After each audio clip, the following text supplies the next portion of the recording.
ஒரு பொண்ணு ரோட்ல நடந்து வந்துகிட்டு இருக்கான். அவன் நடந்து வந்துகிட்டு இருக்கும்போது லுக் அட் மீ அப்படின்ட்டு குரல் கேக்குது. பக்கத்துல போர்டுல ஃப்ரீ அப்படின்ட்டு பேப்பர்ல எழுதி ஒட்டியிருக்காங்க. அந்த போர்டு பக்கத்துல அவ போறா. அந்த பேப்பரை எடுத்து பாக்குறா. அது ஒரு கண்ணாடி. சரி ஃப்ரீன்ட்டு போட்டுக்கல, எடுத்து வீட்டுக்கு கொண்டு போவோம் அப்படின்ட்டு நினைச்சு எடுத்து கொண்டு போறா.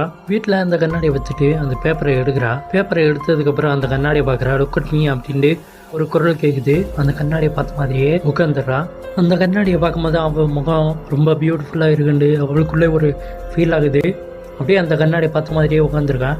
ஒரு சீப் எடுத்து தலையை சீப்புன மாதிரி இருக்கா. இப்படியே டே அண்ட் நைட்டு போயிட்டே இருக்கு. ஒரு 3 நாளுக்கு அப்புறம் அவங்க அம்மா வீட்டுக்கு வராங்க. இன்னொரு ஆண்டை கூப்பிட்றாங்க. அவள் அசைகிற மாதிரி தெரியல. அந்த கண்ணாடியவே பார்த்துக்கிட்டு இருக்கா. அவங்க அம்மா நேராக வந்து ஒரு துணி எடுத்து அந்த கண்ணாடியை மறைச்சிட்றாங்க. அதுக்கப்புறம் அவள் வந்து நார்மலுக்கு வந்துடுறா. நான் உனக்கு 3 நாளாக கால் பண்ணிக்கிட்டு இருக்கேன், நீ என்ன பண்ணிக்கிறந்த அப்படின்னு கேட்குறாங்க. ஒன்றும் தெரியாது, எனக்கு நீங்கள் கால் பண்ணதே எனக்கு தெரியாது அப்படின்ட்டு சொல்கிறா. 2 பேரும் இப்படி பேசிக்கிட்டு இருக்கும்போது அந்த கண்ணாடியிலேருந்து துணி கீழே விழுகுது. லுக் அட் மீ அப்படின்ட்டு குரல் கேட்குது. 2 பேருமே அதையே பார்த்துக்கிட்டு இருக்காங்க. அப்படியே நைட்டு போகுது. இப்படியே போயிட்டு இருக்கும்போது கடைசியில் அந்த கண்ணாடியவே இவங்க 2 பேரும் பார்த்து முக வெளுத்து இறந்து போயிடுறாங்க.